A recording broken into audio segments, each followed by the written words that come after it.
검찰개혁이 이 열매를 맺어야 되는 단계인데 사실 어떤 디테일한 문제가 꼬리가 몸통을 흔들려는 식으로 계속 제기되고 있는 것 같은데, 한편으로는 전에 없던 중요한 개혁이기 때문에 좀 정밀한 설계도를 만들어야 된다는 주장들도 나오는 것 같습니다. 검찰개혁에 임하면서 견제해야 될 원칙, 자세 이런 거에 대해서 먼저 한번 짚어주시면 어떨까요? 가장 중요한 건요, 검찰개혁을 왜 하는지를 끝까지 놓치지 않고 가야 됩니다. 검찰개혁을 하려는 것은 검찰에게 집중된 권한, 이 권한이 집중되다 보니 권한을 함부로 남용하는 상황들이 발생했고, 그게 정치 집단화까지 변질되는 상황이 오다 보니 검찰에게 집중된 권한을 분리해서 정상적인 국가기관으로 만들자라는 게 검찰개혁의 출발점이죠. 그리고 검찰개혁의 종착점이기도 하고요. 검찰개혁을 논의하는 수많은 과정에서 견제와 균형을 어떻게 검찰개혁에 녹여낼 것이냐, 이 가치를 끝까지 지켜내는 것, 흔들리지 않는 것이 전 중요하다고 봅니다. 그리고 또 한편으로는 저희가 이제 검찰개혁을 설계할 때, 지난 문재인 정부 때 검찰개혁이 일부 됐지만 사실상 지금 실패를 평가받고 있는데, 그 이후에 이재명 정부에서의 검찰개혁은 또 다른 모습으로 가야 되고 확실한 성공을 해야 되는 상황이지 않습니까? 그래서 2단계 검찰개혁을 설계를 했어요. 1단계는 조직들을 먼저 확정을 지어놓는 겁니다. 검찰의 수사와 기소를 분리하고 검찰청을 폐지하면 수사권은 어디로 가고 기소권은 어디로 가는지, 이런 것들에 대한 조직을 먼저 확정 지어놓는 게 1단계고요. 그 다음에 조직이 확정되면 이 조직 간에 어떻게 운용되고 앞으로 수사는 그럼 어떻게 진행될 것인가 라는 것을 정리하는 수사절차법, 형사소송법 등 운용에 관한 법률이, 그걸 만드는 게 2단계인 것이죠. 2단계의 프로세스를 밟아가는 계획을 차질 없이 추진하는 게 이번 검찰개혁에서 상당히 중요한 과제라고 생각합니다. 그럼 일단 현재로서는 검찰청 폐지하고 중수청, 기소청을 어디에 둘 것이냐 분리해서 이제 그 부분이 당장 현안이 되겠네요. 나머지 경찰 권한을 어떻게 견제할 거냐 등등은 또 2단계에서 충분히 논의할 수 있다는 말씀인 거죠. 어쨌든 지금 국민들 가장 관심 있어 하는 거는 당장 이제 검찰개혁이 어떤 방향으로 어떻게 진행될까인데, 최근 정성호 법무부 장관의 발언으로 당정 간 이견이 부각되기도 했고, 현재 어떻게 당정 간에 논의가 진행되고 있는지 상당히 궁금할 것 같습니다. 그런 문제 제기가 우리 검찰개혁을 논의하는 데 있어서 완성도를 높일 수 있는 그런 계기가 될 수 있다고 생각하기 때문에 적절한 지적들을 잘 해주셨다고 생각해요. 그리고 지금 당에서 논의되는 여러 가지 안과 정성호 법무부 장관이 말씀하셨던 그런 내용들이 서로 상충되는 것처럼 보이기는 하는데, 그것은 당과 정부가 단일안을 만들어내기 위한 논의 과정이다, 이렇게 이해해 주시면 좋을 것 같습니다.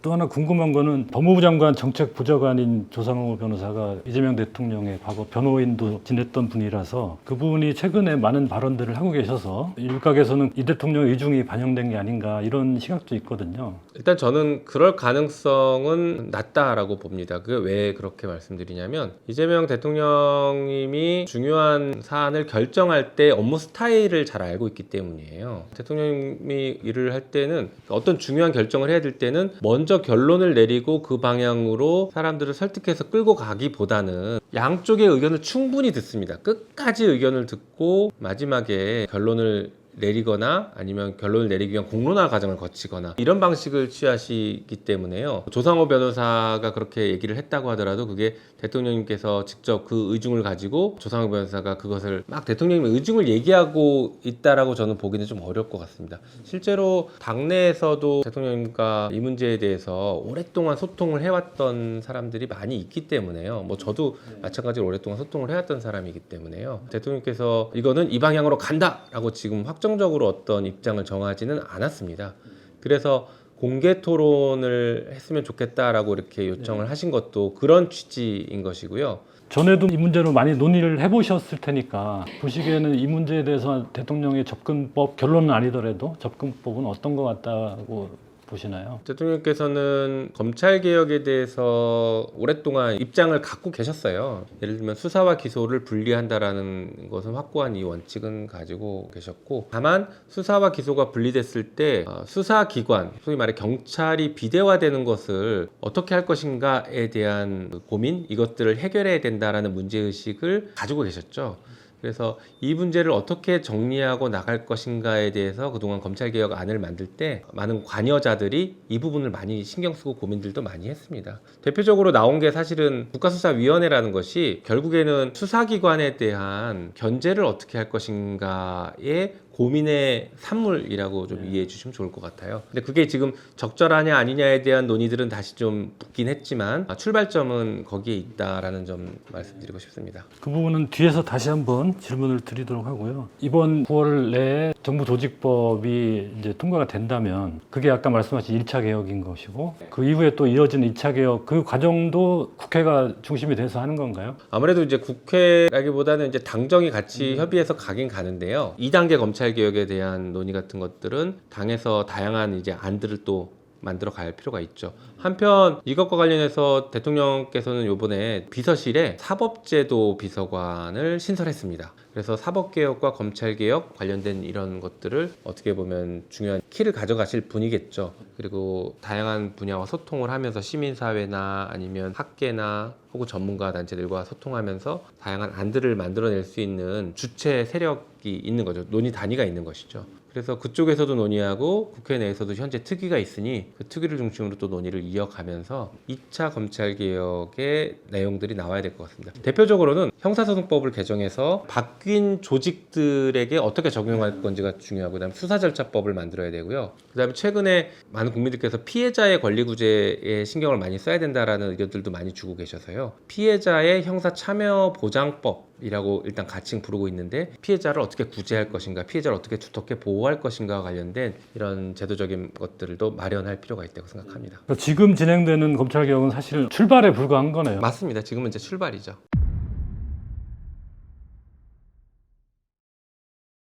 그 과정도 계속 관심 있게 지켜봐야 될 것 같고 지금 당장은 정부 조직법에서 쟁점이 되고 있는 게 중수청을 법무부에 둬야 된다는 주장들 제기되고 있는 거에 대해서 한번 어떤 평가를 하시는지. 법무부에 둬야 된다라는 의견들을 제시하시는데 그 이유가 행안부에 갈 경우에는 경찰의 비대화 혹은 행안부 비대화를 어떻게 견제할까라는 점 하나랑 검찰의 수사 능력, 지금 가지고 있는 수사 역량, 부패 범죄나 경제 범죄에 대한 수사 역량이 고스란히 이전될 수 있으려면 행안부로 가는 것은 쉽지 않다라는 이 두 가지 이유를 주로 얘기를 하고 있죠. 두 가지 동거를. 둘 다 뭐 경청할 만한 의견이긴 한데요. 거기에 대한 대안들은 별도로 마련하기로 하고요. 원점으로 돌아가서 아까 제가 검찰 개혁을 할 때 우리가 견제해야 될 자세를 말씀드렸던 것 중에 하나가 바로 그건데요. 출발점이 어딘지 잊으면 안 됩니다. 다시 말해서 우리가 지금 검찰 개혁을 하려고 하는 건지 경찰 개혁을 하려고 하는 건지 분명히 해야 됩니다. 우리는 지금 검찰 개혁을 하겠다는 것이거든요. 검찰 개혁을 하겠다라고 하면 검찰의 문제점을 해결하는 대안을 만들어내는 게 최우선 과제인 것이죠. 그리고 그걸 만들었는데 발생할 수 있는 부작용은 여기서 다시 논의해서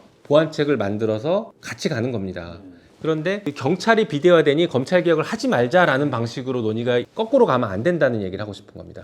그러면 중수청을 법무부에 두면 검찰 개혁이 아니냐? 저는 개인적으로는 검찰 강화 법이라고 생각합니다. 지금 검찰이 가지고 있는 수사권, 기사권 등등 여러 가지 권한들을 분산시키고 원래 목적대로, 원래 모습대로 만들어주자는 것인데 만약에 중대범죄수사청을 법무부에 두게 되면 검사를 중심으로 한 하나의 또 다른 거대 정치 세력이 만들어질 수밖에 없습니다. 그래서 특정한 사건 혹은 우리가 수사기소가 하나로 뭉쳤을 때 위험성을 드러냈던 그런 일들을 다시 반복할 수밖에 없는 구조이죠. 그런데 이게 행안부로 가게 되면 전혀 다른 부서에 있는 조직이기 때문에 그럴 가능성이 매우 낮아집니다. 그래서 검찰개혁은 단일화된 이 검사 집단을 어떻게 분리시켜낼 것인가, 끊어낼 것인가가 핵심인 것이지 그게 검찰청이냐 중수청이냐 이 청의 이름으로 우리가 현혹될 게 아니라는 것이죠. 검사들을 어떻게 분리시켜낼 것인가가 본질의 모습이라고 보시면 좋을 것 같습니다. 두 번째 반대 논리라고 할까요? 행안부로 갈 경우에 검찰에서 가지 않을 것이다. 수사 역량이 있는 검사들이나 수사관들이 가지 않을 것이다. 또 심지어는 강제로 인사이동을 못 시킨다 이런 주장까지 하더라고요. 수사관들은 법령을 통해서 이전시킬 수 있는 것으로 알고 있습니다. 근데 검사 같은 경우에는 지금 검사의 신분이었다가 검사가 아닌 수사관으로 바뀌기 때문에 강제로 보낼 수는 없다라는 말이 나오고 저도 그거는 뭐 동의합니다.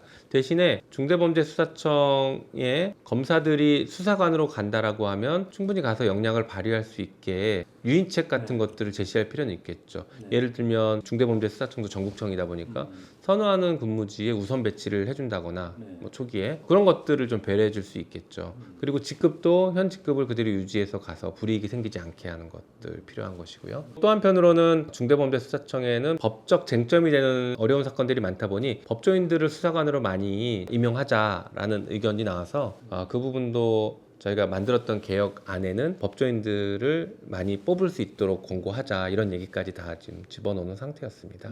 이게 이제 연동된 문제긴 한데 중수청이 만약에 원활하게 인력 구성이나 역량 확보가 안 될 경우에 이제 실패로 돌아갈 수 있다. 그렇게 되면 또 무용론이 나오면서 검찰이 권력을 다시 회복하는 이제 그런 과정을 밟게 되지 않겠느냐. 우려인지 아니면 좀 과도한 상상인지 모르겠으나 그런 주장도 나오는데요. 어떻게 할 수 있을까요? 그건 이제 현실적인 가능성 있는 얘기라고 봅니다. 제도의 설계 문제에서 발생하는 미숙함 혹은 부작용일 수도 있겠지만 실질적으로는 현재 검찰 개혁을 반대하는 이 검찰 세력 그리고 검사들이 초기에 그렇게 돌아가도록 임무를 방기하거나 의무를 방기하거나 그렇게 만들려고 할 겁니다. 그러니까 거기에 우리가 현혹되면 안 되고 그런 방식으로 그 제도 설계가 잘못된 것처럼 만들어 갈 때 그렇지 않을 수 있는 방지책들을 미리 만들어둘 필요는 있는 것이죠. 그래서 이제 그런 문제들은 같이 가져가는 게 필요하다고 봅니다. 그리고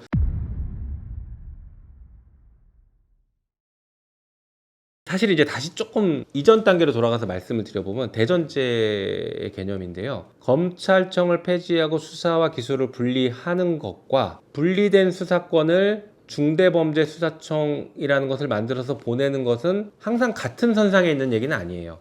무슨 얘기냐면 수사 기소를 분리하더라도 중수청을 설치 안 해도 됩니다. 굳이 안 해도 돼요. 그럼 어떡할 거냐? 원래 수사권은 경찰이 100을 갖고 있습니다. 그러니 경찰에게 수사권이 100이 그대로 가는 거예요. 그런데 경찰 비대를 어떻게 할 거냐라는 문제가 끊임없이 나오다 보니 그러면 경찰의 수사권을 견제하면서 전문화시킬 필요성이 다시 제기가 되는 겁니다. 그래서 중대범죄수사청이라는 걸 별도로 만들어서 경찰과 수사의 범위 관할이 중첩되죠. 중첩되는 영역을 만들어 놓고 서로 수사를 할 수 있게 만들고 한쪽에서 봐주더라도 다른 쪽에서 봐줄 수 없게 만드는 것입니다. 그러면서 전문화시키는 것이죠. 그러면 이 두 수사기관이 막 수사를 난립하면 피의자는 오히려 양쪽에서 수사받고 고통받는 건 아니냐라고 물어보실 수도 있는데요.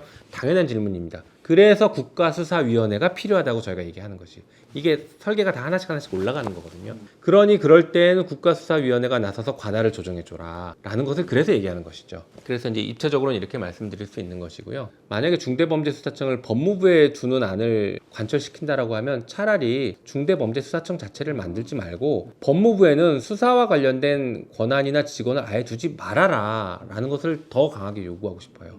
그렇게 할 바에는 차라리 그냥 경찰로 수사권 다 이전해라. 그러면 이제 경찰 비대 어떻게 할 거냐 논란이 다시 또 원점으로 돌아가는 거예요. 그래서 전문화와 경쟁 견제를 시키는 거죠. 지금도 특검이 3특검이 돌아가다 보니까 이 3특검은 윤석열, 김건희가 피의자로 공통될 가능성들이 매우 높습니다. 그러니 어느 한 특검에서 윤석열, 김건희를 봐줄 수가 없어요. 저희가 설계하는 게 바로 그런 모습인 것이죠. 게다가 공수처가 별도의 수사기관이 있죠. 이 공수처에서도 필요하면 수사를 할 수 있고 자기 수사 범위라면 수사를 할 수가 있는 것이죠. 그럼에도 불구하고 수사가 미진하면 특검을 도입할 수도 있습니다. 상설특검도 있고 지금처럼 어떤 특별법에 의한 특검을 만들면 되는 것이죠. 지금까지 그럼 제가 말씀드렸던 걸 종합해보면 수사기관이 수사를 제대로 하지 않을 때 어떻게 할 거냐를 지금 말씀드리고 있었던 것인데요. 반대로 그럼 수사기관이 너무 힘이 세져서 수사기관이 폭주하면 어떻게 할 거냐 이렇게 물어보시는 분들도 계세요. 당연히 그 문제도 저희가 대비해야겠죠.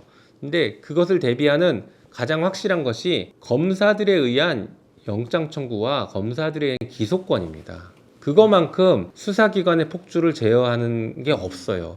그래서 검사 제도를 만들어 둔 것이거든요. 수사기관이 폭주하는 것을 법률 전문가가 한번 걸러라. 그래서 재판을 넘길지 말지를 법률 전문가가 판단해라 라는 것이 검사 제도가 생긴 이유입니다. 그러니까 검찰의 기소권 하나만으로 수사기관의 폭주는 사실 거의 다 제어가 됩니다. 게다가 수사기관이 아무리 열심히 뭔가를 하고 싶어도 압수수색마저도 독자적으로 못합니다. 검사가 승인해주지 않는 한 압수수색도 못해요. 그러니까 강제 수사를 하나도 할 수 없는 것이죠.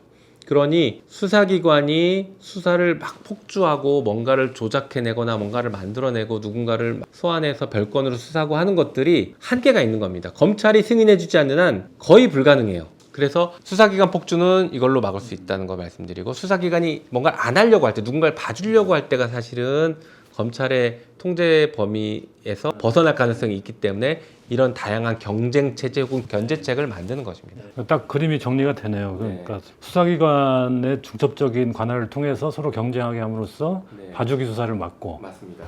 과잉 수사는 검찰의 공수처에서 제어하고. 게다가 몇 가지 이제 저희가 장치를 더 넣어둔 게요. 봐주기 수사나 혹은 과잉 수사할 때 이제 법 왜곡죄라는 것을 신설해서 수사기관의 어떤 잘못된 행태들, 범죄들을 처벌할 수 있게 만드는 게 하나가 있습니다. 그리고 수사기관이 봐주기를 하거나 뭔가 좀 폭주하거나 할 땐 수사심의위원회라는 것을 별도로 둬서 수사기관 내에서 외부인들이 과반수 이상으로 참여하는 이 기관에서 별도로 한번 검증을 할 수 있게, 거를 수 있게 만드는 게 있습니다.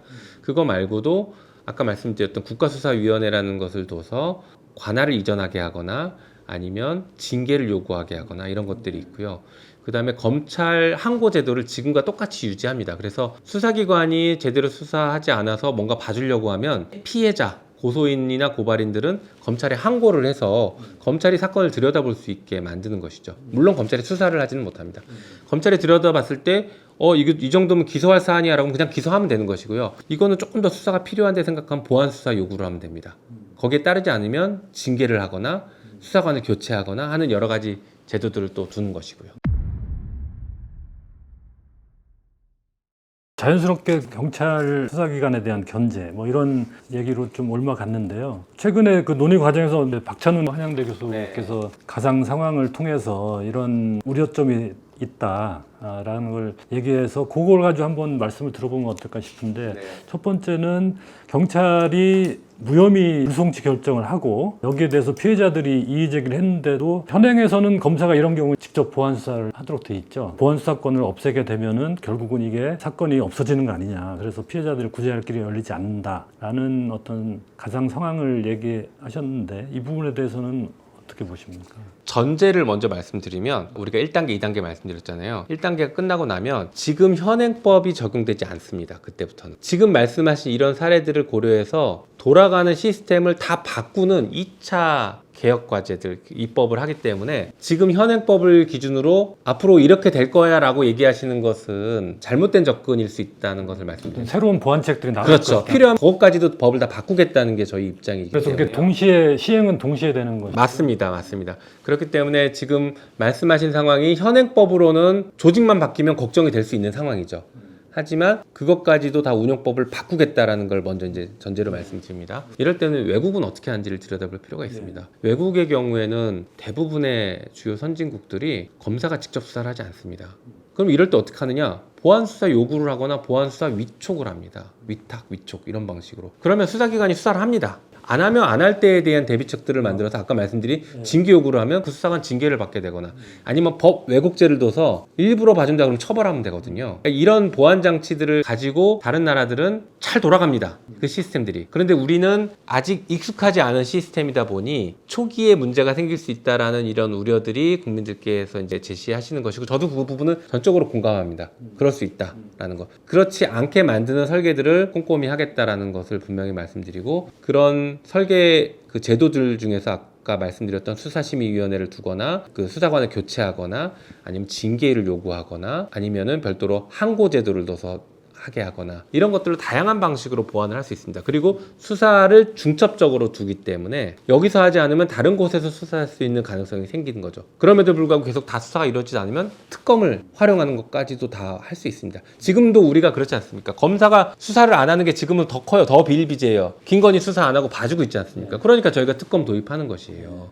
예. 그런데 이렇게 수사 기소를 분리시켜 놓고 별도의 기관을 만들어 놓으면 서로 상호 견제를 하기 때문에 지금과 같은 상황보다는 그래도 봐주기가 줄어들 수밖에 없는 구조가 됩니다. 그렇다고 봐주기가 0으로 될 거다라고 장담할 수는 없죠.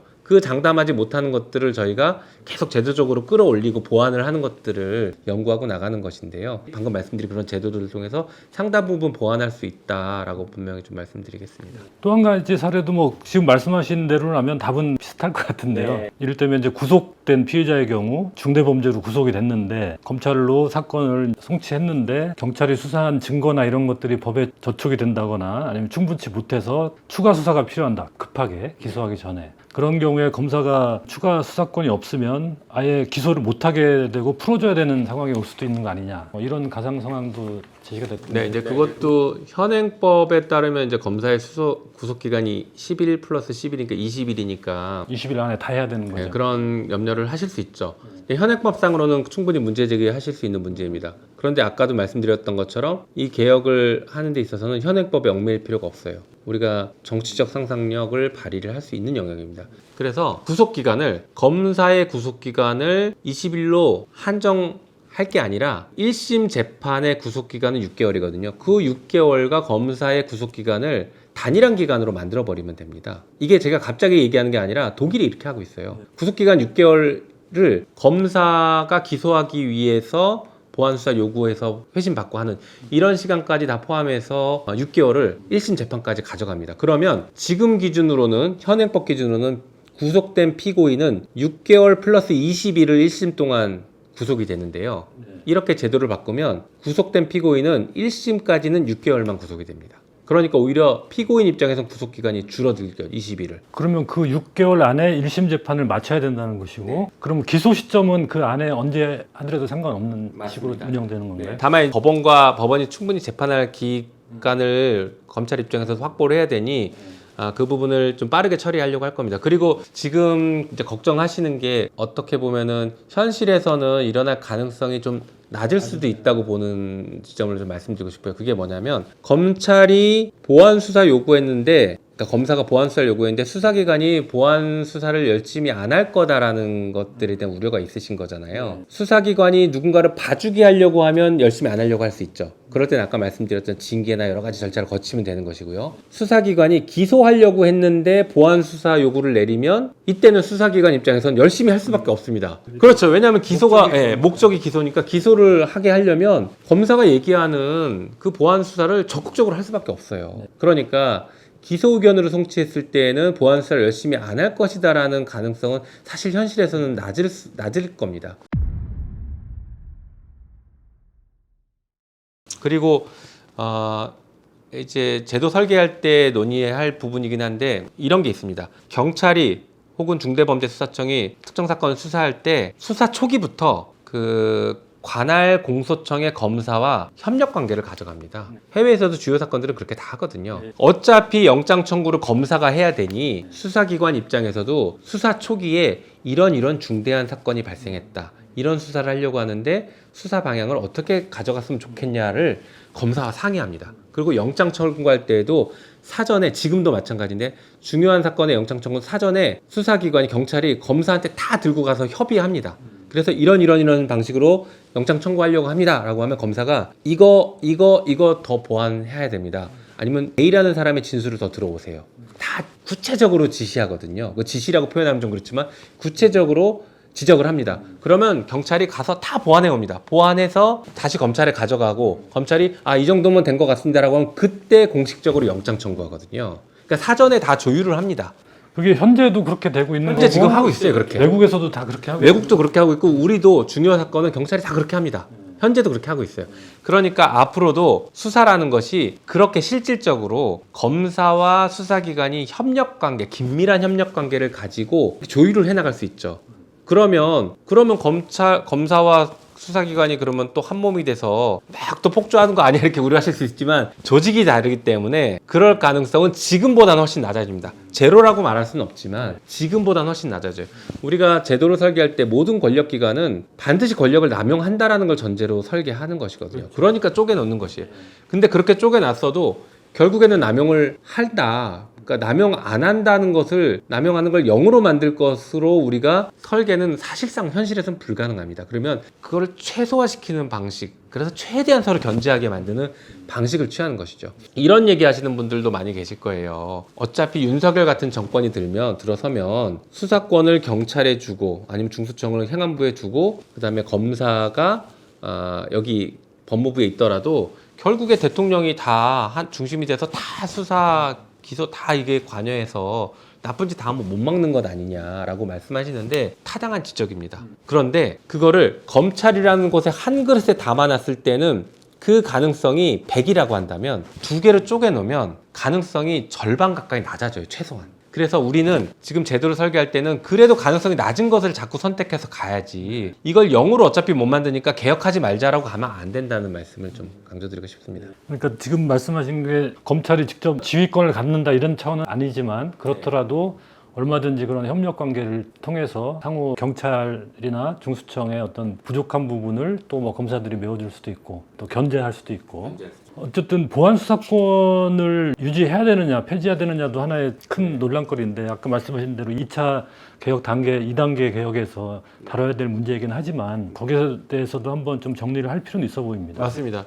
저는 검찰의 그러니까 공소청에 보안 수사권을 남겨두면 안 된다라는 입장입니다. 보안 수사권을 남겨놓으면 그 다음에 따라오는 게 수사 인력입니다. 수사관들이 필요하죠. 보안 수사를 하려면. 그러다 보면 지금 검찰이 가지고 있는 수사와 기소와 관련된 인력이나 권한들, 예산들이 하나도 빠지지 않습니다. 그대로 남아 있어요. 그러면 언제든지 이 검사들이 마음먹기에 따라서 그냥 예전에 검찰로 돌아갑니다. 그러면 보안 수사를 매우 제한적으로만 인정해 두면 되는 거 아니냐 이렇게 이제 주장하는 분들도 계세요. 합리적인 주장이죠. 하지만 현실에서는 검사가 수사하면 어떡할 건데요? 예를 들면 법에는 검사의 보안 수사권을 A라고 하는 매우 제한적으로만 인정을 한다라고 했는데 검사가 A-까지 보안 수사의 이름으로 수사를 하면 그건 어떻게 막을 겁니까? 현실에서는 못 막거든요. 그러면 수사를 당하는 사람이 막 이제 문제 제기를 하겠죠. 저거 위법한 수사이고 지금 이런 것들을 수사하면 안 되는데 남용한다 얘기하겠죠. 하지만 언론은 어떻게 얘기했습니까? 관심 없어요. 그 사람이 무슨 죄를 졌고 지금 뭐에 대해 수사한다. 이것만 관심 갖거든요. 그러다 보면 나중에는 어떻게 흘러가냐면 거봐 역시 검사가 수사하는 게 맞네. 그러니까 검찰이 가장 바라는 게 수사 기소가 분리되더라도 가장 바라는 게 보안 수사를 남겨두는 것과 중수청을 법무부에 두는 것입니다. 그러면 검찰은 실질적으로는 잃는 게 하나도 없습니다. 오히려 더 강화될 수 있어요, 검찰권이. 그래서 저는 그 부분은 절대 반대다라는 말씀드립니다. 그러면 이럴 수는 있죠.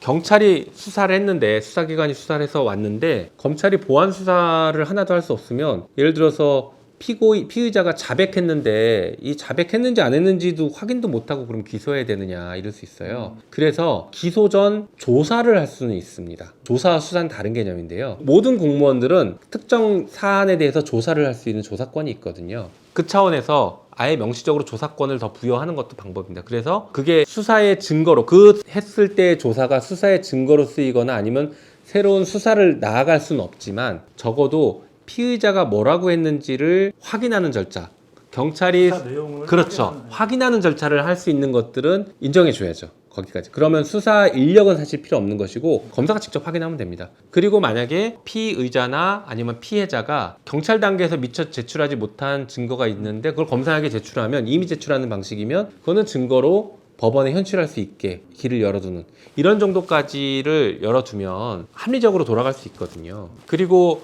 미국 같은 경우에는 검사가 법률상 수사권이 있습니다. 그런데 미국에서 검사가 수사했다는 얘기를 듣지 못할 거예요. 왜 그러냐면 수사 인력이 없습니다. 또 하나는 조사자 증언 제도라는 게 있기 때문에 법정에서 조사를 한 사람은 법정에 증인으로 부를 수가 있어요. 그러니까 검사가 수사를 하면 공소 유지를 해야 되는데 가서 증인으로 나가야 되는 거예요. 당사자주의에 위배되는 개념이거든요. 검사 역할과 서로 충돌. 그렇죠. 검사 역할을 해야 되는데 자기가 질문을 해야 되는 증인이 돼야 되는 거니까 충돌하거든요. 그러다 보니까 조사자 증언 제도라는 것을 두고 수사 인력을 아예 다 빼니까 검사가 수사를 하지 않습니다. 법상은 있지만 안 하는 게 그래서 안 하는 것이고, 그러다 보니까 수사기관이 전문화돼서 수사를 할 수 있게 하고 거기서 조언을 하고 영장 청구 같은 것들을 도와주고 하는 것들이 체계적으로 잘 협업이 이루어지는 것이죠. 우리도 그런 방식으로 나가면 됩니다. 그래서 필요하면 우리도 조사자 증언 제도를 도입하는 것까지도 같이 검토할 필요가 있다는 생각을 하고 있습니다. 그 수사 인력 부분이 상당히 좀 키가 되겠네요. 그 사실 뭐 말씀하셨듯이 미국이든 뭐 다른 독일이든 뭐 영국이든 검찰의 수사 인력은 두고 있는 나라가 거의 없지 않습니까? 예를 들면 독일도 연방검찰, 제가 독일 연방검찰청을 방문해서 연방검사와 한 오랫동안 1시간 이상을 토론을 했고 질문을 했었는데요. 딱 그 얘기 하더라고요. 독일도 수사권이 있지만 수사를 안 한 이유가 뭐냐라고 물어봤더니 수사는 경찰이 잘하는데 왜 우리가 수사합니까? 이 얘기를 딱 잘라서 얘기하더라고요. 그리고 우리는 수사 인력이 없어서 수사를 하지 않습니다. 두 가지를 명확하게 얘기하더라고요. 그래서 그렇게 분화시켜 놓는 것이, 전문화시키고 분화시켜 놓는 것이 맞고, 수사를 하지 않을 경우에는 다른 곳에서 또 견제하게 만드는 것이 지금 제도의 설계 방향입니다.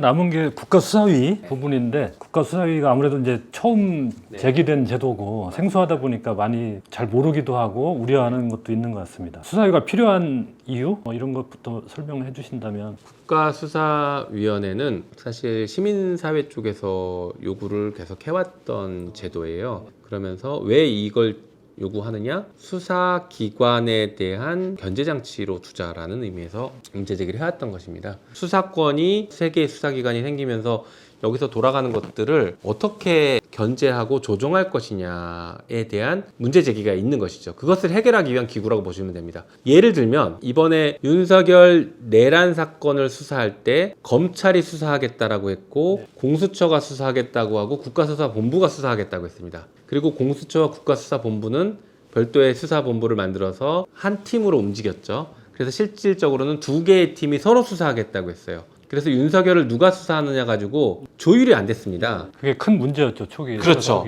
조율할 기관이 없기 때문에 그런 것이에요. 그러니 이것을 조율하는 것은 사실은 국무총리가 우리 헌법상 행정각부를 통할하도록 돼 있거든요. 그리고 조정하는 기능이 있습니다. 국무조정실이 그런 역할을 하죠. 그러니 국무총리의 그런 조정 기능을 별도의 위원회를 두어서, 수사는 국무총리가 또 직접 개입하는 것은 불합리하니까 별도의 위원회를 둬서 수사기관 간에 이런 문제가 생겼을 때 관할권을 조정해 주자라는 것이 출발점이었습니다. 그리고 또 하나는 이 수사기관이 제대로 수사하지 않거나 아니면 수사기관이 폭주하거나 할 때 이 수사기관을 견제할 수 있는 장치가 필요한데, 그것을 국가수사위원회라는 것을 두어서 필요하면 감찰도 하고 필요하면 징계 요구도 할 수 있게 하는 것을 두자라는 것이 출발점이었죠. 영국 같은 경우에는 수사기관에 대한 별도의 독립된 감찰 기구가 있거든요. 그런 것들을 국가수사위원회라는 것을 두어서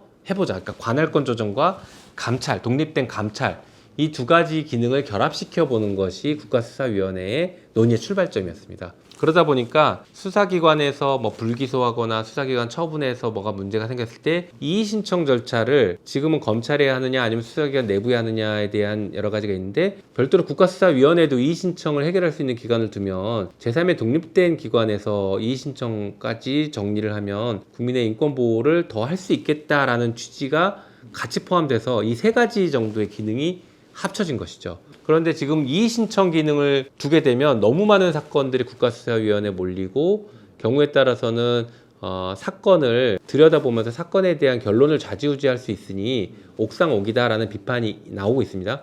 그 부분은 저희도 수용 가능하기 때문에, 그렇다면 이의 신청 기능은 없어도 된다. 이의 신청 기능은 더 단순화시키고 이의 신청에 대한 주요 기능을 공소청, 검사들에게 지금처럼 부여해서 직접 수사는 못하지만 상당한 힘을 검찰이 가져가는 것으로 둬도 되겠다라고 이제 정리를 했습니다. 그래서 국가수사위원회는 이 관할 조정과 일종의 감찰과 관련된 기능을 2가지를 남겨놓는 것으로 재설계를 하려고 하는 것이죠. 그러다 보면 국가수사위원회가 특정 사건에서 수사기관이 제대로 수사를 하지 않거나 아니면 수사관이 상당히 수사 능력이 떨어질 수도 있거든요. 그럴 경우에는 수사관을 교체하는 것을 권고할 수 있게 하거나 아니면 관할을 다른 곳으로 보내게 하는 것을 권고할 수 있게 하거나 아니면 필요하면 인권 침해가 있다고 하면 감찰을 요구할 수 있는 이런 기능들, 권고적 기능들 요구할 수 있는 이런 기능들 정도만 남겨놓는 것으로 재설계를 할 필요가 있습니다. 그런 기능은 해당 수사기관 내에도 지금 집어넣을 생각입니다. 그래서 예를 들면 뭐 영등포 경찰서라고 하면 영등포 경찰서에 인권보호관 제도를 두고 법률 지식이 많은 뭐 법조인을 뽑아도 되고 아니면 수사 경험이 많은 사람 뽑아도 되는데 이런 분들이 특정 수사 영역에 대한 수사에 대한 자문 역할을 해주기도 하고 도저히 안 되겠다 싶으면 수사관을 교체하는 것까지도 권고할 수 있는 그 서장에게 관할 수사관 교체하게 하는 것이죠.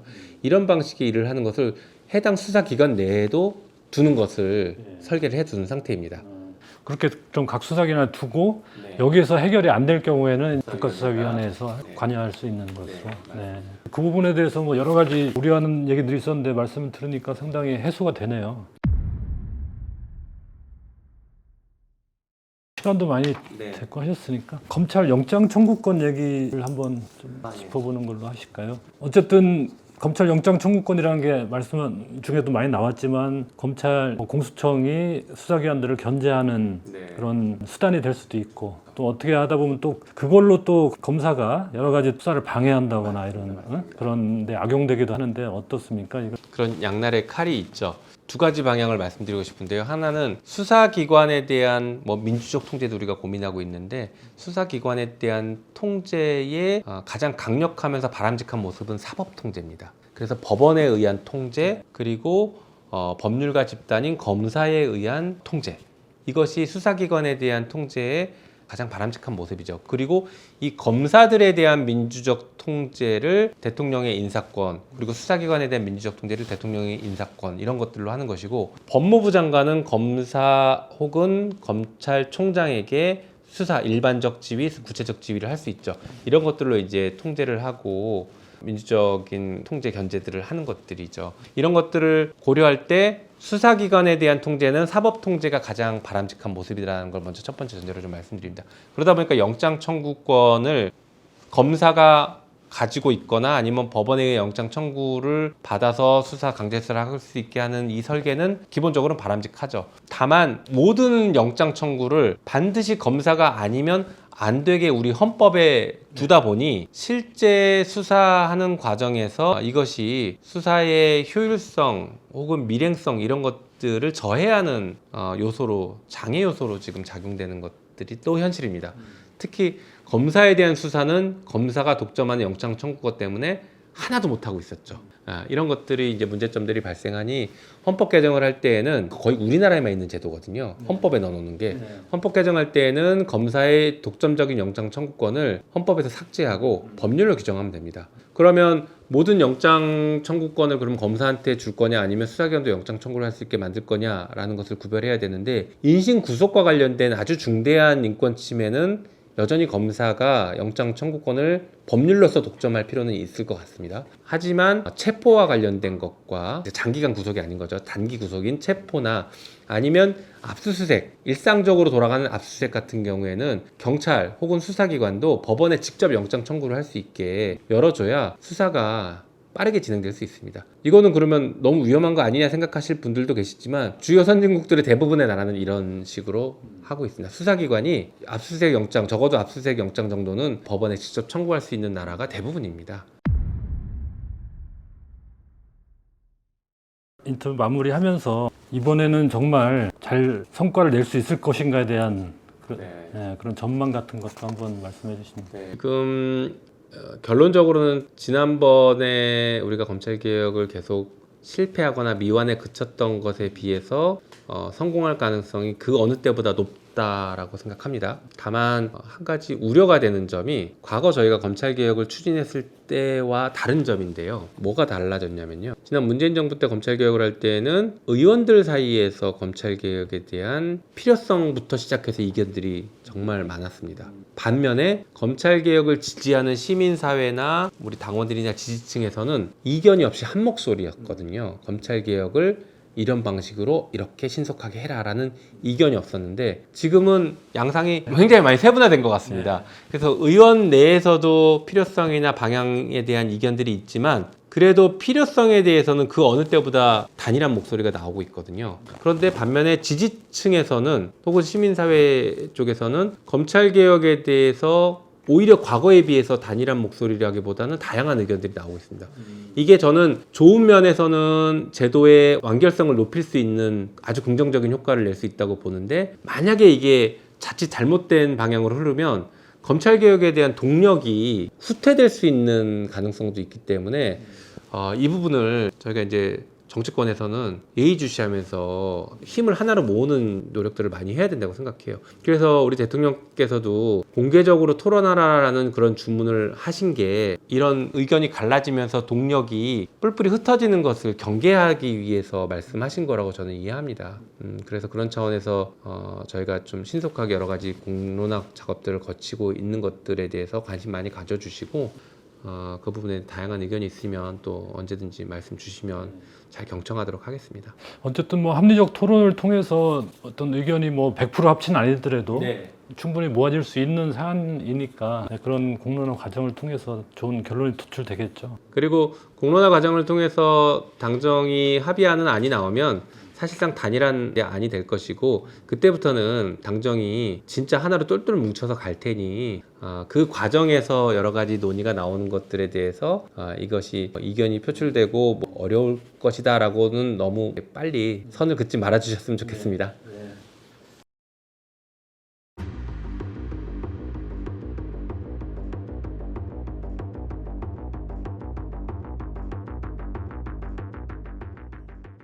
남의 인생사에 개입을 해서 판단을 하는 것이고, 판사 스스로가 깨끗한 손이 아니다, 이런 사람이 내린 판결을 어느 국민이 과연 신뢰하고 받아들일 수 있겠는지. 판사들은 특히 행동거지에 조심을, 사명의 엄중함, 망각을 하고 외부에서 나오는 비판은 이게 전부 다 인신공격이다 이렇게 얘기하는 것은 굉장히 무책임한 태도가 아닌가. 판사가 공적인 업무인 재판에 들어가기에 앞서서 국민들을 상대로 언론 플레이를 하는 것은 전혀 공직자의 자세가 안 돼 있다. 사법부 독립을 스스로 팽개친 거는 그동안의 판사들이었습니다. 바람 불기 전에 엎드린 조직이 사법부였거든요. 법관회의에서 내부 자성과 개혁을 요구하는 통렬한 목소리가 저는 나와주기를 바라고요. 대법원도 특정 대학교 특정 학과 동문회 비슷한 성격, 회의체로서의 의미와 기능이 전혀 살아나지 않는 거죠. 대법원장의 제왕적 권한을 줄여야 됩니다. 재판정이 온전히 직업 법관, 직업 법조인들의 놀이공간인 나라는 없거든요. 다 국민들이 들어가서, 심지어 남미 쪽에 가도 참심제, 배심제가 다 일반화되어 있거든요. 독일 국민들이 한 8천만 명 되는데 대법관이 지금 한 320명이 넘으니까 우리 국민이 한 5천만 된다면 적어도 한 100명은 돼야 되지 않을까. 법관들이 일반 국민들과 유료된 자기들만의 왕국을 지금 구축하고 있는데 이걸 허물 수가 있다. 사법개혁은 저는 1년을 넘어가면 안 된다고. 만약 이재명 후보가 당선될 경우 법원에 지금 계류 중인 재판들이 여러 개 있는데, 그렇다면 대법원이 만약에 이재명 후보가 대통령이 당선된다면 기존에 진행되던 재판은 재임 기간 동안 중지한다라고 딱 방침을 정해서 내려보내야 된다고 생각해요. 개별 재판부의 결정에 맡긴다라는 것은 이제 비겁한 답변이다. 직무유기라고 저는 생각해요.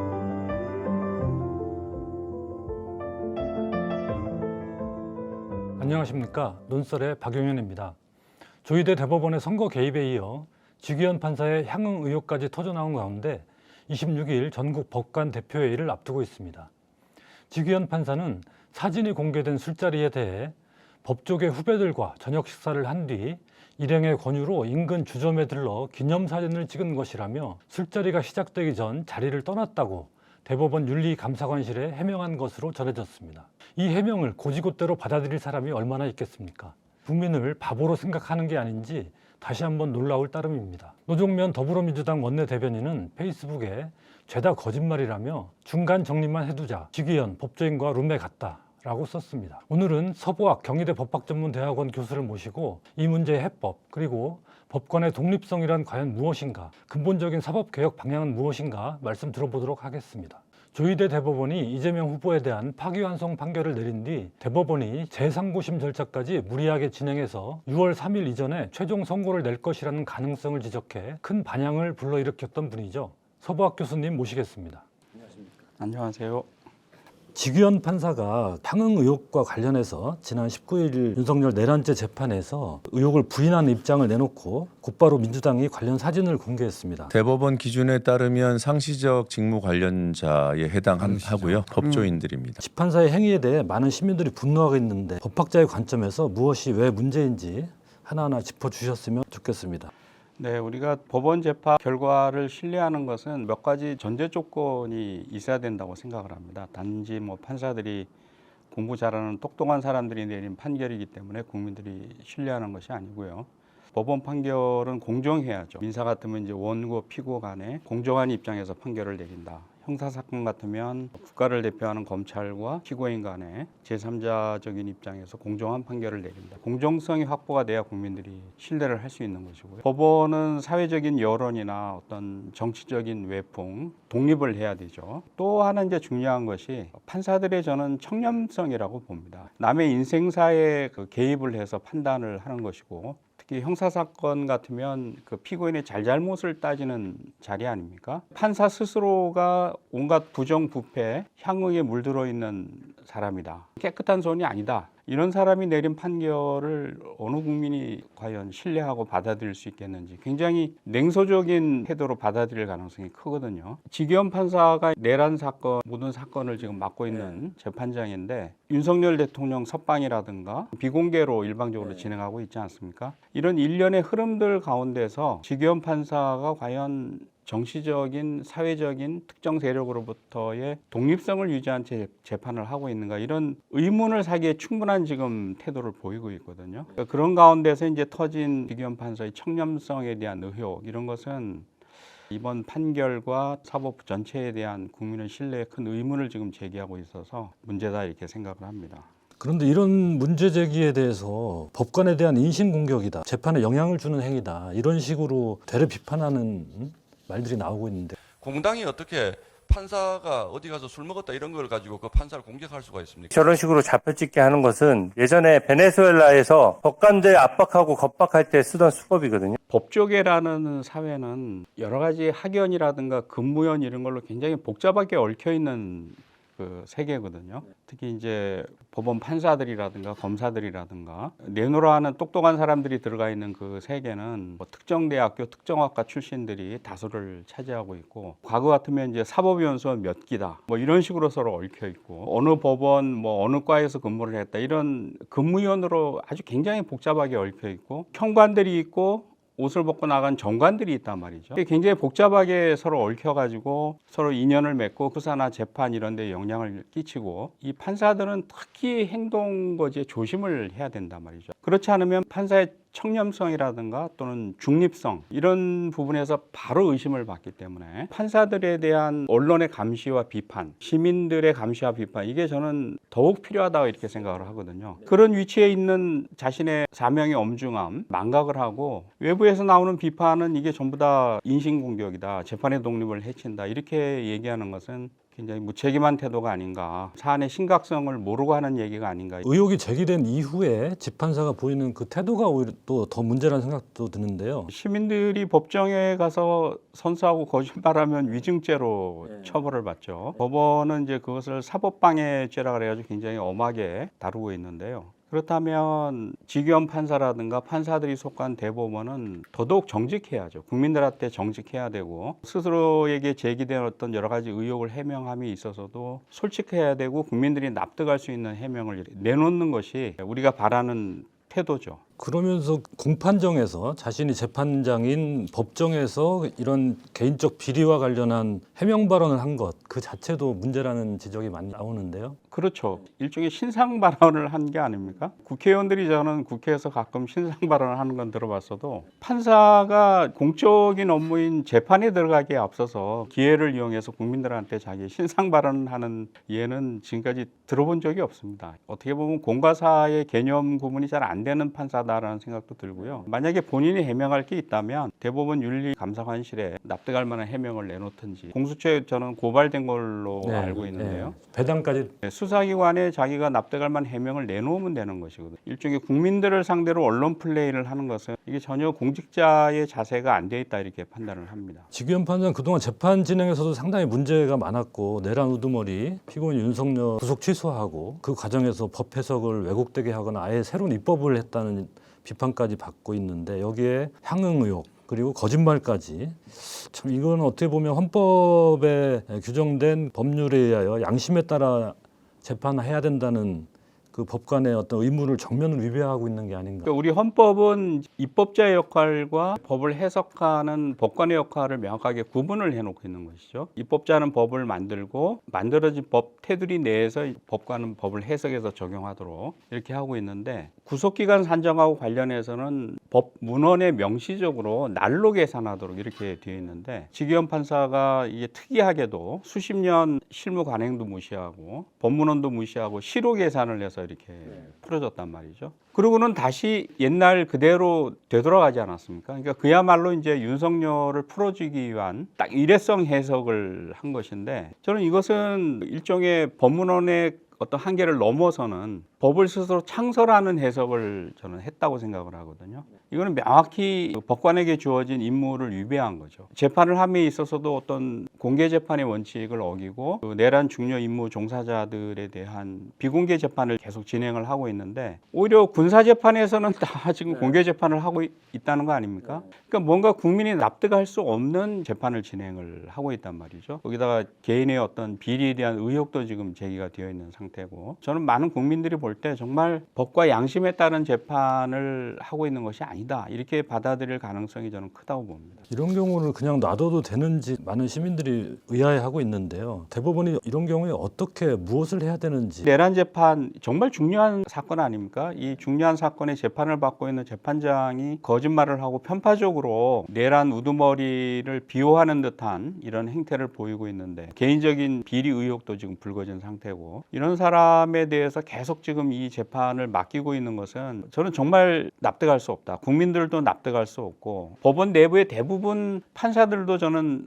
납득할 수 없는 지금 상황이라고 생각하거든요. 저는 사법부의 신뢰, 다른 재판에 대한 국민의 신뢰를 지키기 위해서는 저는 즉시 지기현 판사는 직위 해제를 하고 이 사건 또는 다른 사건 재판 업무에서 손을 떼도록 하는 것이 맞다. 그 모든 의혹이 해명될 때까지는 즉시 그런 조치를 저는 취하는 것이 맞다고 봅니다. 지기현 판사뿐만 아니라 조희대 대법원장도 이재명 후보 파기환송 판결 이후로 엄청난 비판을 받고 있는데 아무런 얘기도 해명도 없고 청문회에도 출석하지 않았고 이런 식으로 해서 사법부 신뢰가 유지될 수 있는가 이런 생각이 들거든요. 저는 조희대 대법원장이 명백하게 대법관들을 수하로 거느리고 정치에 개입을 했다고 생각을 합니다. 이재명 대표의 후보 자격을 박탈하기 위한 선거 개입을 저는 했다고 생각을 하고요. 많은 국민들도 그렇게 받아들이고 있다고 생각을 하고 그 지점에서 저는 분노하고 있다고 생각을 하거든요. 그러면 국민을 대표하는 국회에서 당연히 대법원장과 대법관들을 불러다가 질문을 하고 의혹을 해소를 해야죠.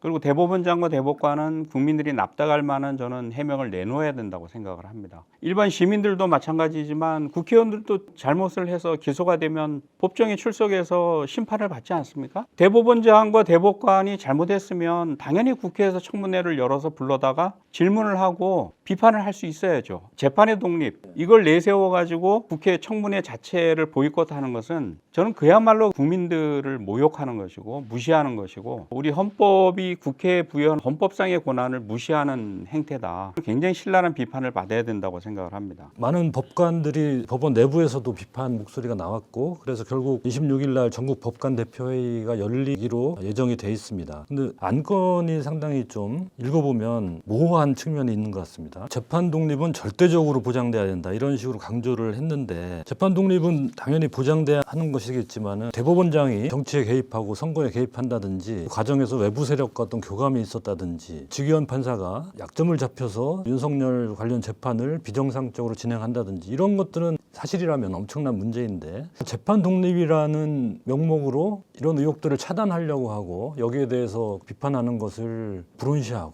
이런 과정을 보면서 재판 독립이 과연 이런 것인가라는 의문이 들거든요.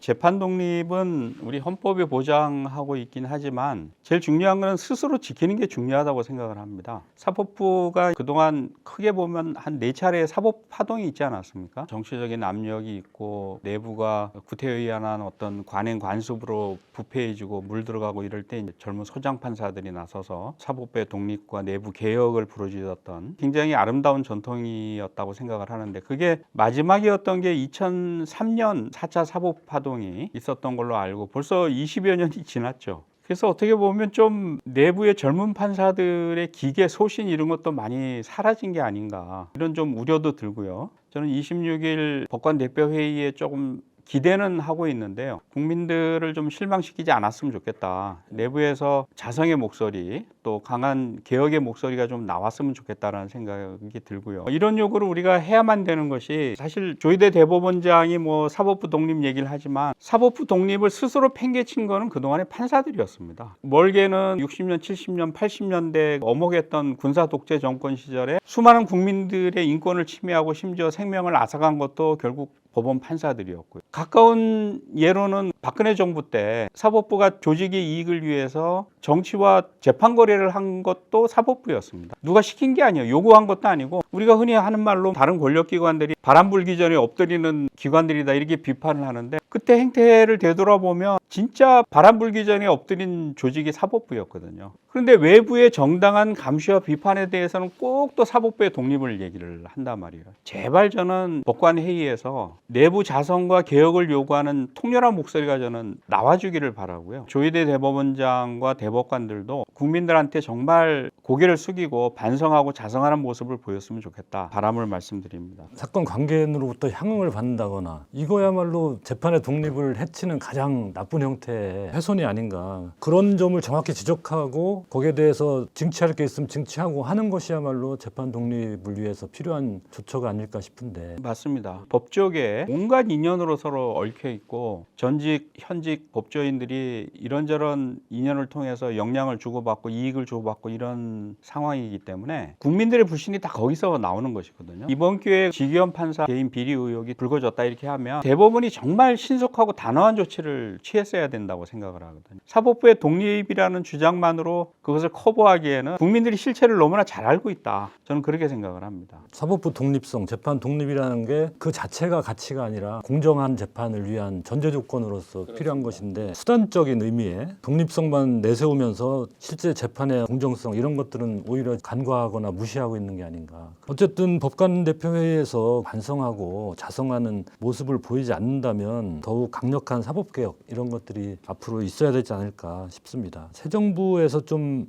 반드시 추진돼야 할 사법개혁 내용 이런 것들을 우선순위를 좀 꼽아주신다면 어떤 게 있겠습니까? 대법원 개혁이죠. 대법관 수를 늘리는 건데 통계상 보면 우리나라 1년에 상고 사건 수가 4만 건이 넘는다. 이거를 대법원장 포함해가지고 대법관 14명이 처리를 하는데 사실상 이제 부는 3개밖에 없지 않습니까? 본인들은 힘들다고 하는데 사실상 지연된 재판이 많고 상고된 다음에 뭐 2년, 3년, 4년 몇 년 지나서 판결이 나오는데 이쪽에서 해명한 것에 대해서는 이런 방법 언급도 없고 한 2줄, 3줄로 그냥 상고를 기각한다라든가 심리불속행을 결정한다라든가 뭐 이렇게 나오다가 보니까 대법원 판결 자체가 전혀 국민들을 지금 납득시키지 못하는 그런 상황이거든요. 대법관 수를 국민들이 요구하는 대로 대폭 늘려야 된다. 언제도 그런 면이 있지만 대법원도 특정 대학교, 특정 학과 동문회 비슷한 성격을 갖고 있지 않습니까? 조희대 대법원장이 주도했던 파기환송심 사건도 보면 다 조희대 대법원장이 임명제청에서 임명된 대법관들은 다 그 뒤에 줄을 섰단 말이에요. 그렇게 되면 회의체로서의 의미와 기능이 전혀 살아나지 않는 거죠. 대법원장 혼자 사실상 재판을 끌고 가는 시스템이기 때문에 학교라든가 출신 지역이라든가 성별, 나이, 경험 제야에서 활동했던 변호사들도 훨씬 많이 저는 대법관으로 들어가야 된다고 생각을 하거든요. 대법관 수도 대폭 늘려야 되고 구성도 훨씬 다양화를 해야 된다. 대법원 제도의 어떤 개혁 이것이 1순위로서 저는 필요하다는 생각이고요. 두 번째는 대법원장의 제왕적 권한을 줄여야 됩니다. 말은 본인들이 재판 독립, 판사 독립 독립을 얘기하지만 대법원장의 인사권 여기에 꽉 매여가지고 전국 판사들이 숨을 쉬지 못하는 이런 상황이죠. 소신 있는 판결을 할 수가 없는 상황입니다. 사법부의 독립을 외쳤는데 따지고 보면 결국 대법원장의 제왕적 권한을 구축한 독립왕국을 지금 만들어 놓고 있는 상황이거든요. 인사권이라든가 법원 행정권에 대해서 갖는 대법원장의 권한을 정말 대폭 줄이는 이런 개혁이 필요하다. 대법원장은 헌법재판소 구성에도 관여하고 심지어 국가인권위원회 구성에도 관여하고 또 대법원이 사실상 중앙선거관리위원회도 장악을 하고 있잖아요. 지방선거관리위원회도 판사들이 장악을 하고 있고. 그러니까 너무 대법원장과 판사들의 권한이 세요. 우리 사회 곳곳에 선출된 권력이 아님에도 불구하고 대법원장과 판사들의 권한, 특권을 대폭 줄이는 개혁이 저는 필요하다. 그 다음에 이제 제가 약간 추상적이긴 하지만 세 번째로는 재판정의 국민 주권주의가 실현될 수 있는 제도 개혁이 필요하다. 저는 그것이 배심제라고 생각을 하거든요. 전 세계에 보면 더군다나 우리나라 같은 선진국 치고 재판정이 온전히 직업 법관, 직업 법조인들의 놀이공간인 나라는 없거든요. 배심제든 참심제든 다 국민들이 들어가서 재판을 합니다. 어떤 형태로든. 어떤 형태로든. 심지어 남미 쪽에 가도 다 참심제, 배심제가 다 일반화되어 있거든요. 그래서 저는 그 실질적인 어떤 국민들이 법정에서 판관으로서의 역할과 권한을 행사할 수 있도록 배심제를 강화하고 대폭 활성화시켜야 된다. 저는 그런 노력이 필요하다고 봅니다. 대법관 수를 늘려야 된다고 말씀하셨는데 적정한 증언 규모는 어느 정도라고 보시나요? 저는 30명 정도 늘려가지고는 수요에 턱없이 부족하다라는 생각이거든요. 그러니까 우리가 보통 독일 예를 많이 드는데 독일 같은 경우에는 일반 민사 형사 사건을 담당하는 법원, 행정, 재정, 노동, 사회 이렇게 우리식으로 하면 대법원이 전문화돼 가지고 5개가 설치가 돼 있고 거기에 속한 총 대법관이 320명이 넘는다는 거 아닙니까? 일반 민사 형사를 담당하는 그 소위 말하는 배계하라고 하는 대법원도 보니까 민사 재판부가 13개, 형사 재판부가 6개 이렇게 해가지고 한 재판부에 한 6명, 8명씩 대법관들이 배속이 돼서 사건 처리를 하는데 우리나라는 1년에 4만 건을 처리하는데 재판부가 딱 3개 아닙니까? 거기다 전원 합의체는 1년에 적으면 한 20건, 많아봐야 수십 건밖에 안 하는데 너무나 턱없이 부족한 거죠. 그러니까 그것이 대법관들의 권위와 권한을 세우고 강화하는 데는 도움이 될지 몰라도 사법 서비스를 받아야 되는 국민의 입장에서 보면 너무 불합리한 지금 시스템인 것 같아요. 독일 국민들이 한 8천만 명 되는데 대법관이 지금 한 320명이 넘으니까 우리 국민이 한 5천만 된다면 적어도 한 100명은 돼야 되지 않을까. 그것도 저는 부족하다고 생각이 되거든요. 프랑스도 대법관 숫자가 한 200명 된다는데 대법관 수를 대폭 늘려야만 신속한 재판도 가능하고 빠른 권리구제가 가능하고 또 전문 분야별로 법원도 만들고 대법관들도 배치를 해야만 지금보다는 더 전문화된 그런 판결이 나올 수 있겠다 이런 생각합니다. 민주당 법원조직법 개정안 이걸 보면 대법관의 법조인이 아닌 사람들도 포함시키는 안도 지금 제시가 돼 있던데 그건 어떻게 보십니까? 저는 반드시 필요하다고 생각을 합니다. 우리나라 대법관들이 물론 판사 경력을 오랜 기간 가지신 분들이라 유능한 분들이 가긴 하지만 그렇다 그래가지고 어느 한 분야를 깊이 알기는 쉽지가 않거든요. 그 다음에 검사 출신 중에서도 대법관으로 가지 않습니까? 그럼 사실 그분이 형사 외에는 다른 분야를 알 수가 없죠. 단점 뭐냐 하면은 대법관들이 모든 법 분야를 깊이 알 수가 없기 때문에 재판연구관들의 기초 자료조사라든가 의견에 많이 의존할 수밖에 없고 아주 깊이 있는 전문화된 판결이 나오기가 어려운 문제가 있거든요. 대법관 수를 대폭 늘리되 좀 전문 분야별로 특화를 해서 그 분야에서 깊이 있게 공부를 한 학자들이라든가 또 소송 수행의 경험이 많은 이런 변호사들이라든가 이런 분들이 들어가면 저는 얼마든지 그 대법관으로서의 역할을 수행할 수 있다고 생각을 하거든요. 지금 법조인으로서 딱 그 울타리를 쳐는 이걸 허물어야만 전문적이고 또 국민들이 바라는 눈높이에 맞는 최고법원의 판결이 나올 수 있겠다 이런 생각을 합니다. 독일 같은 경우 여러 가지 분야별로 전문 대법원이 있는데 그렇게 둔 이유도 전문성을 좀 더 강화하고 깊이 있는 판결을 내기 위한 것이겠죠. 예를 들어서 노동법원 같은 경우도 우리나라는 별도로 설치해야 된다 이런 요구가 많지만 지금 실현이 안 되고 있는 거거든요. 근데 사실 노동사건에 적용되는 법리하고 일반 민사사건 법리는 많이 다르다고 얘기하지 않습니까? 저는 그 분야의 전문가는 아니지만 피상적으로 알기에도 일반 민사사건은 사적 자치의 원칙, 계약 자유의 원칙 이런 게 적용이 되지만 노동사건은 사칙이 있고 노칙이 있기 때문에 이거는 재판부가 사회적 지위가 열악한 그런 사람들을 도와주고 보충하는 입장에서 재판이 이루어져야 되는 거거든요. 그런데 실제로 노동사건도 보면 대부분 판사들이 일반 민사법리를 가지고 판단을 하니까 대다수가 노동자들인데 이들이 만족할 만한 판결이 안 나오는 거죠. 노동법원도 만들고 또 최고법원도 노동사건을 전담하는 이런 대법관들이 정말 노동사건에 적합한 법리를 가지고 판결을 만들어내야 된다. 이렇게 생각을 합니다. 대법원이 이번에 너무 이상한 파기환송 판결을 내는 바람에 과연 대법원에 최종심을 맡겨도 되느냐 의구심까지 커지고 있는데 대법원 확정 판결에 대해서도 헌법 소원을 허용해야 된다 또 이런 목소리들도 많이 나오는 것 같습니다. 반면에 이에 대해서 사법권은 법원에 속한다 이런 헌법 조항에 위반되는 게 아니냐 또 이런 반론도 있는데 어떻게 보십니까? 헌법 위반이라고 생각하지는 않습니다. 판사들이 내리는 판결이 사법권의 행사고 헌법재판소도 크게 보면 사법권을 행사하는 법원이기 때문에 재판소원을 허용한다 그래가지고 헌법이 위반된다 이렇게 생각하지는 않고요. 재판소원을 허용한다 그래가지고 법원이 재판권을 뺏는 것도 아니지 않습니까? 다만 이제 다른 개혁 요구와는 달리 재판소원 문제는 사실 신중하게 논의를 해야 된다고 보거든요. 이게 재판소원을 허용하면 사실상 대법원이 헌재 밑으로 들어가는 겁니다.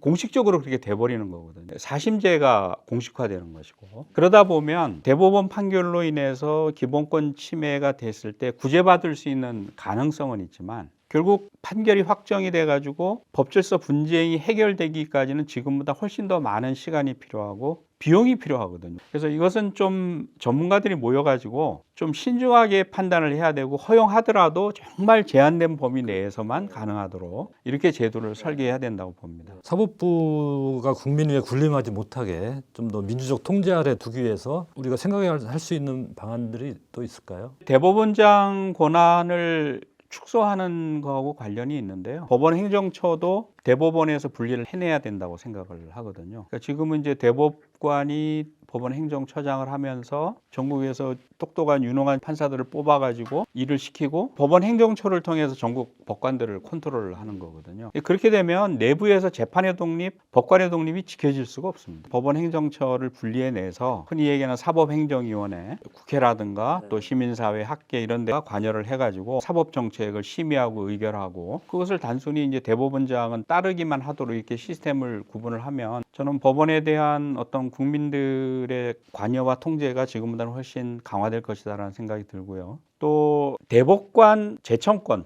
이거를 지금 대법원장이 갖고 있지 않습니까? 그러니까 저는 이것도 문제가 많다고 생각을 해요. 독일 같은 예를 이렇게 찾아보니까 연방헌법재판소 재판관은 상원, 하원이 있으니까 거기에서 각각 나눠서 선출을 하고 아까 320명 되는 그 대법관들은 의원들하고 관련 부처의 장관들이 법관 선출위원회 이런 것을 구성을 해가지고 거기서 대법관들을 추천하고 선발을 하더라고요. 그래서 저는 이 대법관 추천 또 선발 이 과정에도 우리나라 국회가 훨씬 깊이 관여를 해야 된다. 그렇게 해야만 법관들이 일반 국민들과 유래된 자기들만의 왕국을 지금 구축하고 있는데 이걸 허물 수가 있다. 저는 이렇게 생각을 하고요. 더 나아간다면 이제 저는 적어도 각 지방 법원장, 검찰이 어떻게 될지 모르겠지만 검찰이 없어지고 공소청이 생기면 각 지역을 담당하는 최고위직 사법 관련들은 좀 국민들이 직접 선거로 선출할 수 있도록 일종의 미국식 시스템을 갖고 들어오는 거죠. 그렇게 해서 국민들이 주인임을 확인받는 이런 제도 도입이 필요하다고 생각합니다. 검찰 개혁에 이어서 이제 사법 개혁까지